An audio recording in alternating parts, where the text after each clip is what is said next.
男人突然意识到，眼前的快餐店竟价值数千亿美元，只需在面包上加入番茄酱、黄芥末、2片腌黄瓜以及一些美味的洋葱碎，最后放入一块刚刚煎制好的牛排，仅仅不到30秒的时间，一份满口留香的汉堡便制作完成。这样的速度让刚刚付过钱的雷彻底震惊了。What's this?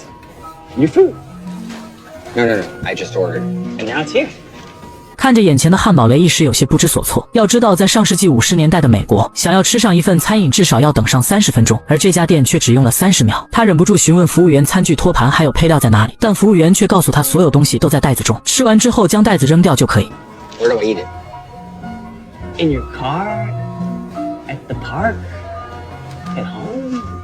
Wherever you like. Okay, thanks. 这样的用餐方式也让早已习惯了固定用餐模式的雷一时有些不太习惯。可当他看到一旁的小朋友们都吃得津津有味时，他还是尝试性的咬下了一口汉堡。而这一刻，一个彻底打破所有传统餐饮的传奇故事也就此拉开帷幕。然而就在不久前，雷还只不过是一名普通的奶昔搅拌机推销员，年过半百的他每天都要奔波在美国各个城市中，风餐露宿也早已成为了家常便饭。可即便如此，市场的不景气还是使得他总是碰壁。直到这天，雷接到了一个彻底改变他一生的电话，公司的客服告诉他，有家汽车餐厅一次性订购了6台搅拌机，这让雷一时有些恍惚。他当即认为一定是订单出现了问题，因为一般的餐厅最多也就使用2台而已。于是他当即向客服要来了对方的电话，随即便拨打了过去。他本想提醒对方老板是否下错了订单，却不料对方竟然又多要了2台，并让他今天就送过来。这也让从事多年餐饮销售的雷有些摸不着头脑。为了一探究竟，他决定驱车前往2000公里外的加州。很快，雷便来到了这个叫做麦当劳的汽车餐厅。此时的餐厅门前早已排起了长长的队伍。雷好奇地走上前去，仅仅花费了3毛5分钱，就点上了一杯可乐、一个汉堡、1份薯条。然而服务员刚刚找完他零钱，他所点的所有餐品就已经做好了，这让雷顿时大吃一惊。抱着尝试的心态，他咬了一口手中的汉堡，却不料味道竟然出奇的美味。而就在这时，一名负责清理卫生的工作人员走到了他的面前。通过了解，雷这才得知原来对方正是这家店的老板之一麦克。见状，他也当即表明了自己是之前和他们联系过的搅拌机推销员，并忍不住夸赞起了他们的运营能力。不曾想麦克竟直接邀请他去到店里参观。这里的空间虽然很小，但是却一点也不拥挤，每个工作人员分工明确，都有自己负责的工序，所有的食材都必须按照设定好的时间烹饪。在这种流水线的加工厨房中，只需30秒就可以做出一个汉堡。麦克告诉雷，速度便是他们这里火爆的重要因素，从煎制肉饼到打包出售，都是他们经过无数次尝试后得到的最快速度，并且这里的所有工具都是他们单独定制而成。雷好奇地询问他究竟是怎么想到这些的，而麦克则告诉他这一切都是他的哥哥迪克想出来的，因为他们的姓氏叫做麦当劳，所以就将餐厅的名字改成了兄弟2人的姓氏。在得知这些信息后，雷迫不及待地邀请了麦当劳兄弟一起共进晚餐。期间，他们兄弟2人也向雷讲述了他们的创业历程。起初的他们也只是经营着一家普通的汽车餐厅，然而劣质的客源以及繁多的菜品，很快便让他们辛苦经营的餐厅走到了尽头。各种各样的问题也导致入不敷出。后来他们吸取这次失败的教训，将以前27种餐品降低成最热销的3种，而这分别是汉堡、薯条以及可乐。同时也取消了所有餐具，改用自己设计的一次性餐袋。随后他们也意识到汽车餐厅的模式往往会吸引到不太理想的客户群体，也就是一些流氓小混混。于是迪克便清理掉了餐厅周围所有的烟酒贩卖机，并将其更换成垃圾桶，让餐厅更加偏向于家庭的就餐环境。然而最为关键的还是出餐时间。为了能够让客户有更好的用餐体验，兄弟2人来到了一个公园中，在地面上画出餐厅内部的布局。终于在经过了数十次的模拟演示后，他们成功找到了一条最快的出餐方案。同时为了更好吸引顾客，他们还在餐厅的外面新增了许多娱乐设施。很快在兄弟2人全新的经营模式下，前来这里用餐的顾客也变得越来越多。而回到家后的雷也彻夜难眠，他的脑海中不断浮现出麦当劳兄弟2人的经历。很快一个大胆的想法便油然而生，于是第2天一大早，他就迫不及待地找到麦当劳兄弟，想要拿下他们的特许经营权，将麦当劳餐厅变成全国连锁的快餐店。 We already tried. 原来在此之前，迪克就已经想到了这一点。他们一连开设了5家分店，可最终都以失败告终。而其中的罪魁祸首便是品控问题。在没有他们兄弟2人的监督后，其他分店开始变得松懈，肮脏的厨房环境以及不同的菜单，这些很快便让顾客的体验快速下降。最终，市场监督局的工作人员还亲自找到了他们。为了保住麦当劳的品牌信誉度，最终兄弟2人不得不暂停了开设分店的想法。于是他们直接拒绝了雷的请求。就在雷有些无奈时，一旁墙上的照片突然吸引了他的注意，那是一幅以金色拱门为主题建造的概念图。这时麦克急忙解释，这只是迪克的一个想法，他想要通过显眼的设计来吸引过往的人群，而雷也再次被他们独特的想法所吸引。Build one like that. Just one. Phoenix. 得知这一消息后，雷便当即动身前往了凤凰城。而当他赶到时，也恰巧是晚上。看着眼前巧妙的店面设计，雷彻底被震惊在了原地。等到了第二天，他就急忙赶回了家中。可还不等他开口，妻子便早已猜出了他的想法。原来在此之前，雷就已经有过多次创业经历，不过每一次都以失败告终。如今好不容易有了安稳的生活，妻子不想再过以前那种提心吊胆的生活。When's enough gonna be enough for you? Honestly, probably never. 这一次的他并未得到妻子的支持，雷也再次回到了之前推销搅拌机的生活。不过如今的他早已没有了以往的激情。于是他很快便再次找到了麦当劳兄弟，而自从他看过他们兄弟二人设计的金色拱门后，雷便有了一个大胆的想法。这些年来，他去到大大小小许多城市，每个城市中都有着一些标志性的建筑和标记，比如教堂的标志是十字架，法院的标志则是旗子，它们都象征着自己独特的意义。于是雷便想要将麦当劳也做成这样的存在，让所有人一提到快餐就会想到麦当劳。McDonald's can be the new American church. Crosses, flags, arches. 这一刻，麦当劳兄弟也被雷那宏伟的蓝图所打动。于是，在经过一番商讨后，兄弟二人也终于同意了和雷合作。但为了更好地控制品控问题，他们吸取了先前的教训，重新制定了更加严格的管理方案，并且全部白纸黑字地将其写在了合同上。对此，雷没有丝毫犹豫地签下了自己的名字，正式拿下了麦当劳的特许经营权。然而，事实却并没有他想象的那么简单。当他满怀期待地拿着自己设计的计划书来到银行贷款时，却被负责人一眼认了出来。原来在此之前，雷就拿过许多奇奇怪怪的项目找银行贷款，而投资人也不出意外地拒绝了与他合作。没有了启动资金的支持，雷也再次陷入了困境。在思索许久后，最终他决定赌上一把。他偷偷背着妻子将自己的房子抵押给了银行，在筹集到资金后买下了一块地皮作为新店的位置。 One time.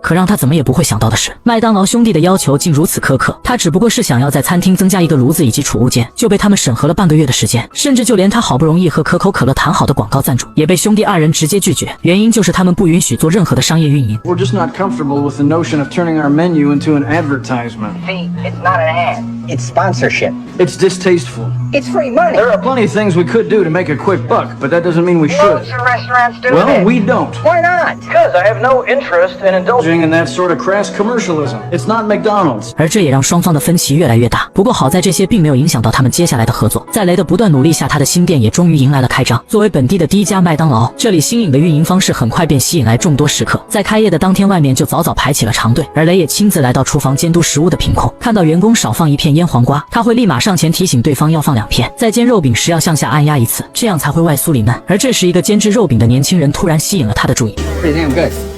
What's your name? Fred Turner, sir. Nice way. Fred Turner. Fred Turner.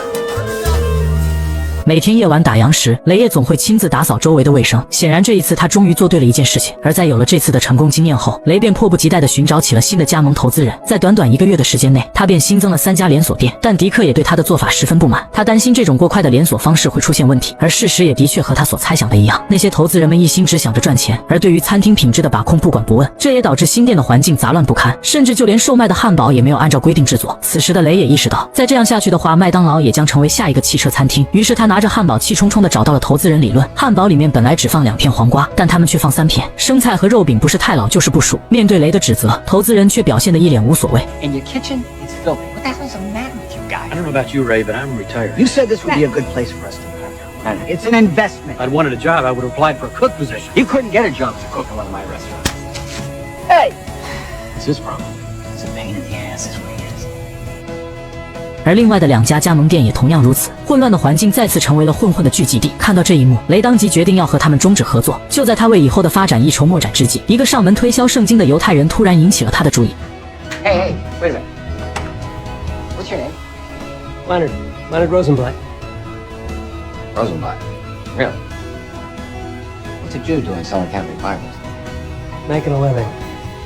这一刻，雷仿佛从他的身上看到了自己曾经的样子。于是，在他的鼓励下，伦纳德和他的妻子成为了雷新的加盟商。很快，第一家麦当劳夫妻店便正式开张。而伦纳德也并没有让雷失望，他每天都会在厨房监督每一个制作环节，严格按照规定把控食品的质量问题。而他的妻子则在店外给小朋友免费发放糖果。在夫妻2人的共同经营下，这家店很快便成为了当地的招牌餐厅。而这也让雷彻底确定了自己以后的发展方向。于是，他开始寻找起那些有责任心的夫妻投资。这样一来，品控的问题就被轻松解决。很快，越来越多的人想要加盟麦当劳。一时间，洛杉矶、纽约、旧金山等多个城市都出现了麦当劳的身影，而雷也成为了家喻户晓的企业家。他也会亲自去到店里检查他们的成果，而雷的目光也逐渐看向了整个世界的市场，似乎这一切都在朝着好的方向发展。然而在这美好的背后，一场危机也悄然逼近。这天财务突然告诉雷，他们账面上的资金早已用尽。原来在当初和麦当劳兄弟签约特许经营权的时候，他仅只能拿到 1.9 的资金分成，并且每个月还要支付对方 0.5% 的费用，剩下来的钱就连维持每个月的正常经营都十分的困难，更别谈后面的扩张了。得知这一消息后，他当即打给了麦当劳兄弟，希望和他们重新签约，但这一要求却被迪克直接拒绝，因为他们从一开始就很抵触雷如此快速的扩张，这样做已经彻底违背了他们的初心。 You freely and willingly agreed to the terms of your deal, Ray. Nobody put a gun to your head. 4%. No. 3.5%. Ray. What? No! God damn it! 就这样，双方的关系彻底破裂。然而更糟糕的是，由于资金链的断裂，使得他根本无法偿还银行的贷款，而银行也直接将电话打到了他的家里。这也让妻子得知了他瞒着自己抵押房子的事情。得知这一消息的雷顿时火冒三丈的找到了银行，他质问对方为什么要将这件事情告诉他的妻子。然而银行却根本没有给他一点面子。而与此同时，加盟商也找到了他，他们向雷抱怨各种原材料的成本实在太高，这完全超出了他们预期的收入占比。其中冰淇淋的冷藏和用电就占了成本的一大部分，他们每个月的电费开销都在数百美元。不过好在他们想到了一个办法，那便是将原本制作冰淇淋的奶昔更换成更容易保存的奶昔粉，这样不仅可以降低成本，还可以大大缩短制作奶昔的过程，并且这样制作出来的冰淇淋比原本的口感还要好。于是雷当即将这一消息告诉了麦当劳兄弟，却不料再次被迪克直接拒绝。他绝不会允许有人在他的食品原材料上偷工减料，因为这是他的底线。 Ray, we have no interest in a milkshake that contains no milk. Why don't we add sawdust to the hamburgers while we're at it? Frozen French fries. You don't want to save a bundle. Not like that. We're talking about the same great taste. Same great taste while boosting the bottom line. It's called a milkshake, Ray. Real milk. Now and forever. I understand. 看着手中的账单越来越多，走投无路的雷只好再次来到了银行寻求贷款。可如今的他早已没有了任何可以抵押的资产，银行根本不会给他这种人放款。而他们的谈话全部被一旁的年轻人听到。等到雷离开银行时，他急忙追了上来，而眼前这个名叫哈利的男人，也将彻底改变他以及整个麦当劳的命运。在翻看过雷的账本后，他一眼便看出了其中的问题所在。Tell me about the land. The The land, the buildings, how that whole aspect of it works.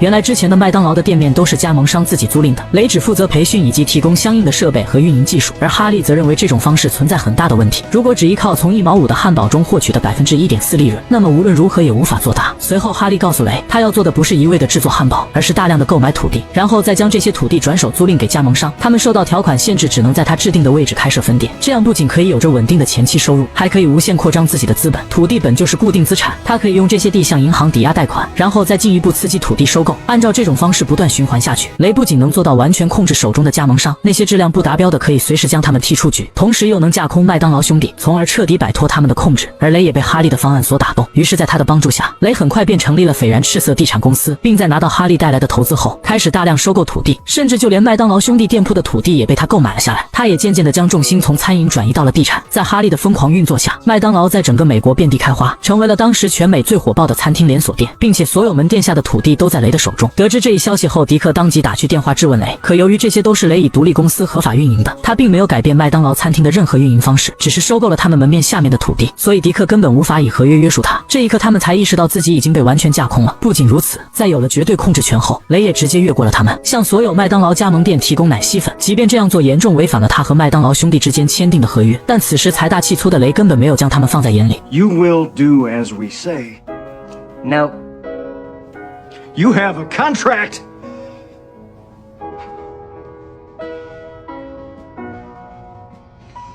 You know, contracts are like hearts. They're made to be broken.